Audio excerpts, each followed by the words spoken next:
Welcome, welcome, welcome. Thank you, everybody, for being here. I'm feeling a little bit under the weather, so this won't be a super long show, but we did want to cover a couple things. Um, Largely, I wanted to show you this. So, Newsweek has been doing an article recently that came out talking about how they were supportive of people who supported secession. Oh, actually, I'm sorry. Whoops. USA Today did that. Sorry, I'm a little under the weather. So, anyways, USA Today did an article where they had a liberal agree. So, Marjorie Taylor Greene wants a national divorce. This liberal says, let's do it. We've covered that. Liberals, not widely reported, but there have been some liberals who are saying, we support this. And, basically it's kind of tongue in cheek. She's crazy. She's whack job crazy. She's crazy. And actual conservatives don't like this. But then he says this: forget with the attorneys. Let's just get this national divorce over with. Look, there's no telling when the cheese slid off Greene's cracker. But as she said in her national divorce doctrine, tragically, I think we, the left and the right, have reached irreconcilable differences. If dealing with someone like Greene is what's required to reconcile our difference, I have to agree. This phrase right here, if dealing with someone like Greene is what's required to reconcile our differences, I have to agree. I have said this a million times. When Roe v. Wade was overturned and liberals said we have to reach out to moderate conservatives to get them to join with us, I said, okay, I know a lot of people who are religious and love guns and believe a woman's place is in the home, and they don't believe in climate change, and they're not really for LGBTQ transgender storytime hour, but they do believe a woman has the right to choose. So, ready to work with them, and every liberal that I saw said, like, ooh, no, gross. So, this is a sentiment I have seen many times. If I have to work with someone like Marjorie Taylor Greene and I'm a liberal, hell no, I don't want to come back together and make the nation heal. This is something I asked the three different professors. I go, if America does not need national divorce, but it needs marriage counseling, as a famous conservative said, what does that look like? And then I responded with this. It's like, do liberals even want to work with conservatives to have marriage counseling? From my estimation, no. When I saw them with Roe v. Wade, they did not want to work with any conservatives who did not fit liberal ideology, even though Roe v. Wade is an existential crisis more important than anything else. So we have a tongue-in-cheek response from a liberal supporting national divorce. This is 2023. Now I want to show you this. This is from 2020, and it's in Newsweek 3 years ago. Maybe a conscious uncoupling of red and blue states is the way to go by Mark Joseph. And he talks about, libtards and the conservatives hate liberals.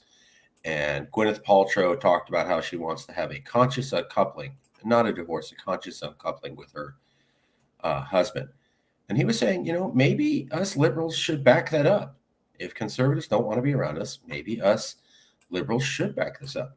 And he drew a little map, which I don't agree with because we don't want to join Canada. And the other West Coast, they could join us, but we're doing our own thing. Then he talks about how they would form it, etc. The best news of all will be immediately bringing peace to our lives is the end of the culture wars as we've known it since the 1960s. For the USA will be free to pursue conservative social and economic policies that the right has dreamed about since the days of Barry Goldwater and Ronald Reagan, and the USC will be able to implement the dreams of Barack Obama and Bernie Sanders with no opposition from the right. A red USC and a red USA will a blue USC and a red USA will also provide us living laboratories of sorts to compare which ideology works best in practice.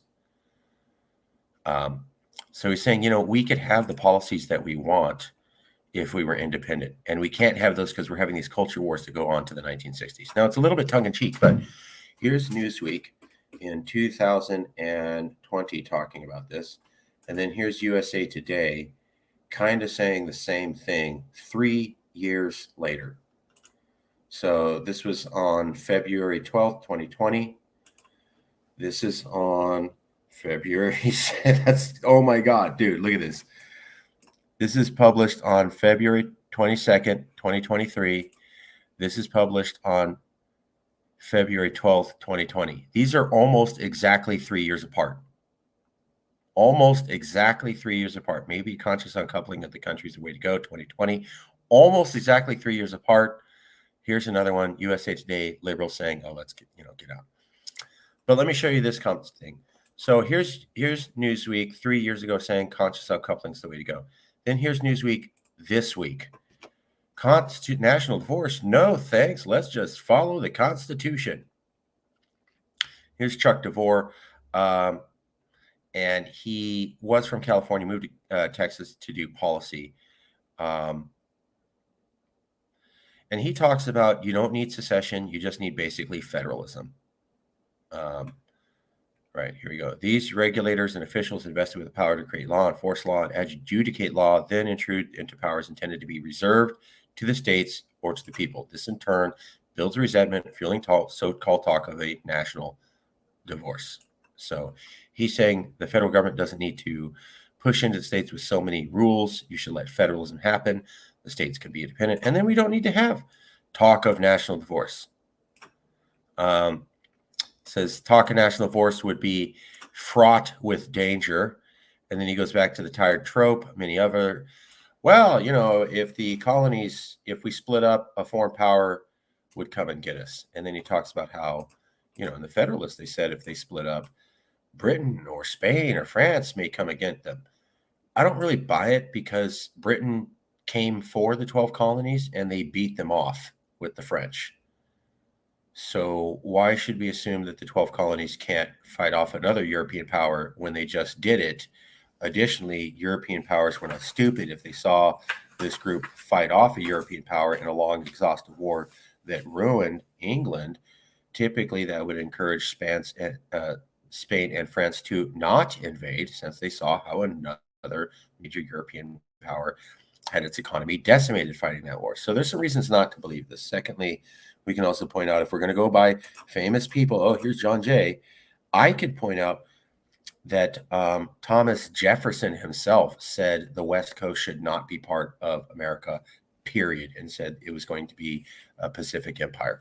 So if we're going to go by founding fathers, I'll go with Thomas Jefferson, who far trumps all of these guys, except for maybe like Benjamin Franklin. And he said straight up, the West Coast should not be tied to America. It'd just be too big.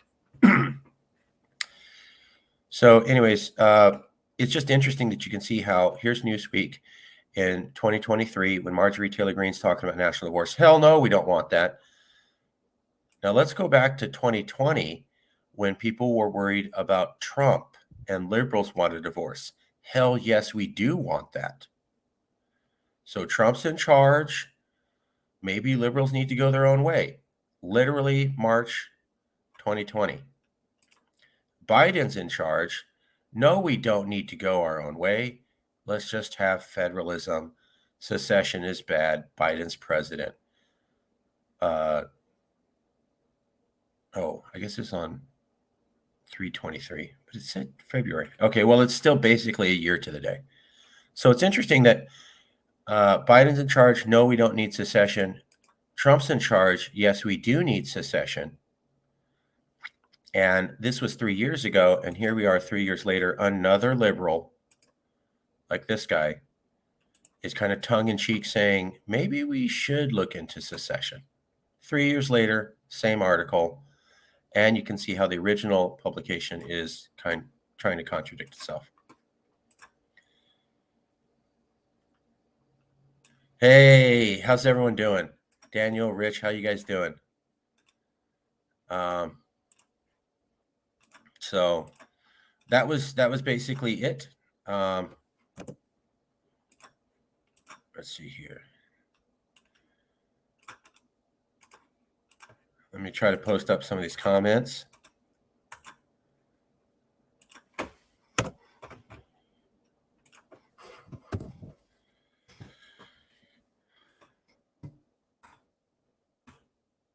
So Rich says Marjorie Taylor Queen, and Daniel says, I don't care who is president, I still want secession. And that was the story of today, guys, was that 3 years ago, they were saying maybe liberals should get out. And then now, almost 3 years to the day, maybe within a few weeks, they're saying maybe liberals should get out. But Newsweek is changing its tone because now it's a Democrat in charge. But before, when it was a conservative Trump in charge, they were cool with this. So I just want to see how the media narrative changes over time. The other thing is I want to thank Daniel for this video. Just a second. We did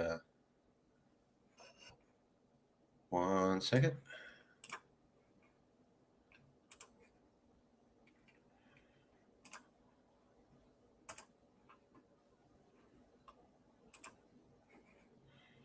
I want to thank Daniel for showing us about a video by Mr. Beat.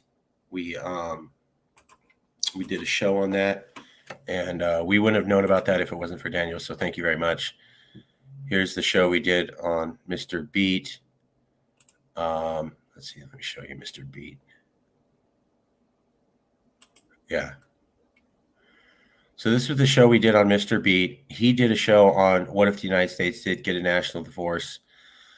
Very informative, a lot of good information. Some of the facts were wrong, and we corrected that. But it was great to be able to be part of the conversation. And basically, we just did this. We go, so Mr. Beat saying there's no real division in America. Marjorie Taylor Greene is a politician who's doing this for her own personal benefit. And then I just did what I typically do. I go, okay, so Anna Kasparian, The View, all these people. Oh, there's no real division. The breaking points. Oh, she's just making this up on her own for her own personal benefit. And then I cover all these national news stories that have come out about national division over the last couple of years, which none of the talking heads are able to mention. So all the talking heads are saying, Marjorie Taylor Greene saying there's national division. There's no national division. We basically agree and are totally united. It's just her, and she's doing this for her own personal political gain. And then I kind of showed how that's garbage. Like, they just don't want to admit basic facts that are going on right now. And I walked through the whole thing. But it was really important because, a lot of these facts are not getting out. A lot of misinformation still happening. So that was that video. Let me show you some of the original source material.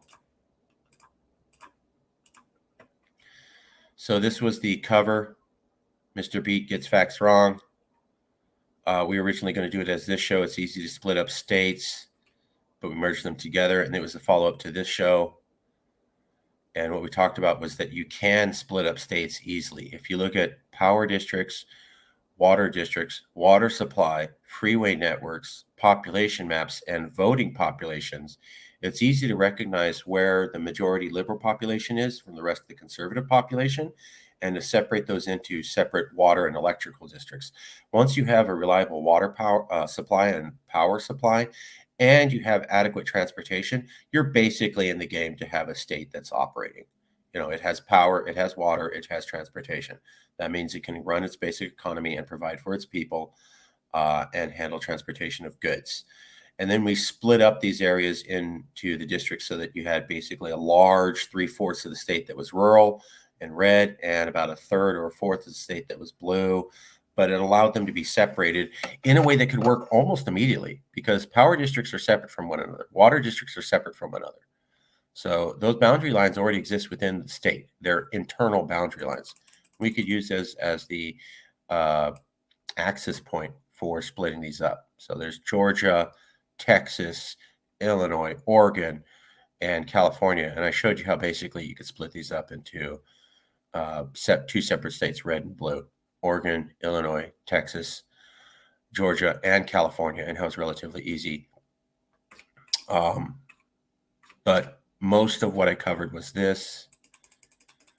I'm sick and tired of people saying there's no division in America and acting like everything was fine when we've had all these national news stories. Brightline research. Hey, people in America want to secede. 47% of liberals, 66% of conservatives where Marjorie Taylor Greene's from, not mentioned.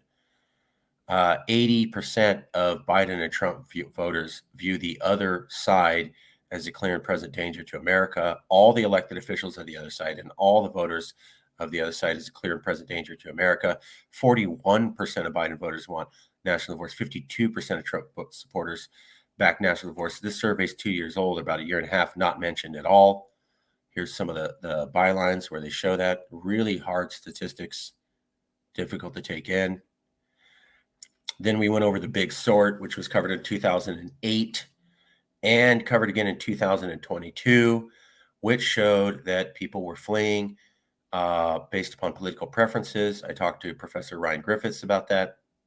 And this was also covered by the New York Times in 2016, because when people were sorting themselves out, you started having an increase in landslide voting counties where a Republican or Democratic president wins by 20 percentage points or more. So if you look at these maps and you look at the gray area, that's where you could be a Republican or a Democrat and have a fair chance of winning. Red, you basically got to be a Republican. Republicans always win by 20 points. Blue, Democrats always win by 20 points. And what you can basically see is how the gray disappears.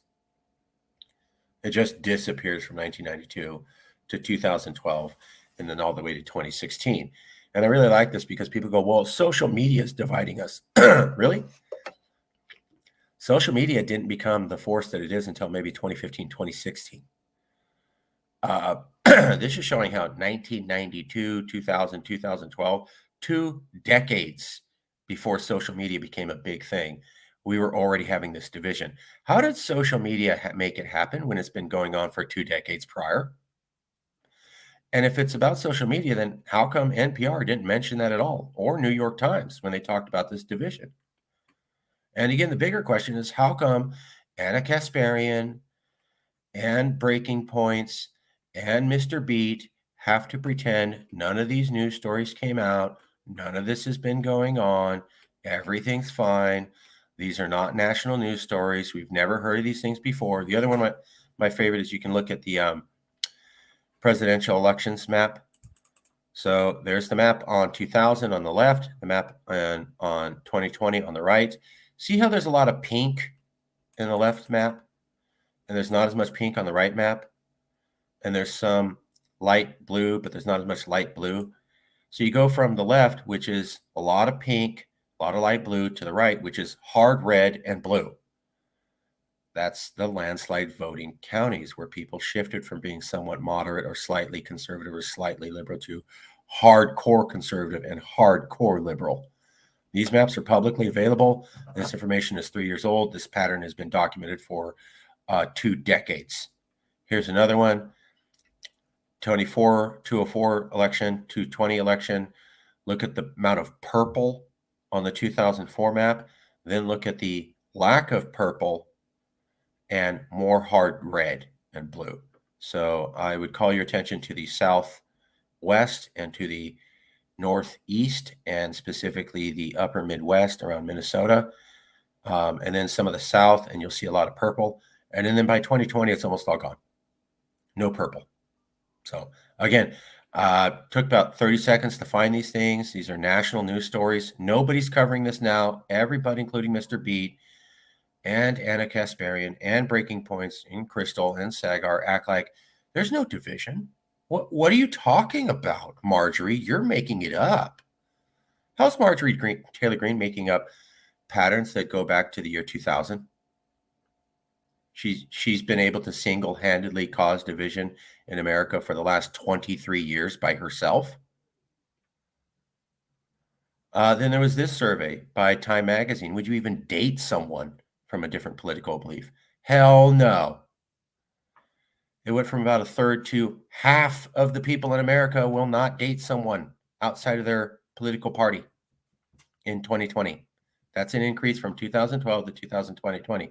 Again, social media didn't really get big as it is in division until 2015, 2016. Here's the Pew Research Center, a globally recognized research center. Oops, sorry, let me fix this.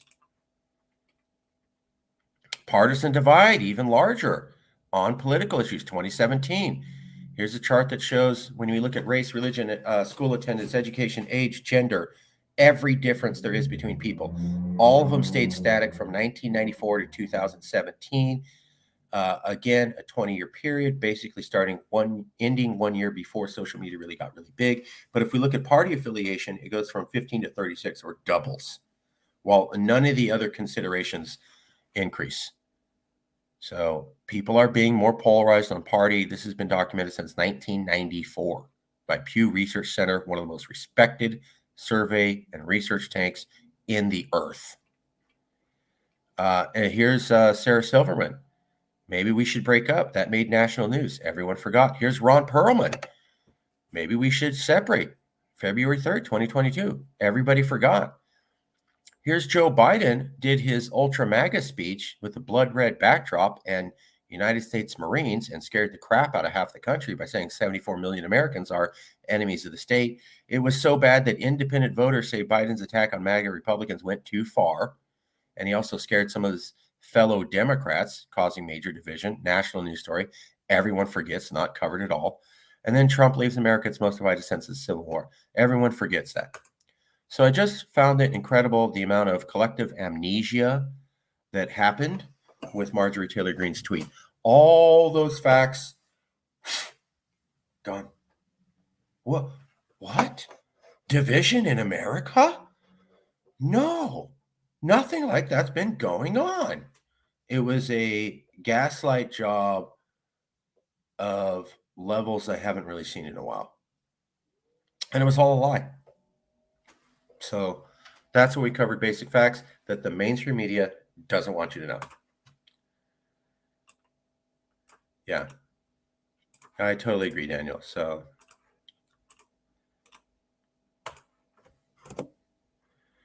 what Daniel says, and this is what I agree with. Okay, unless there's any comments from anybody, we'll leave it there. It's a relatively quick show. I'm feeling a little bit under the weather. I'll be fine, but I got a haircut, so I got a little cold. I got the haircut, so take a look at that, and we will meet you again next week, and we'll be doing shows very soon. We're also going to be trying to expand our reach of our show and be broadcasting on new channels. So look forward to that. And we'll see you soon. Thank you. Good night.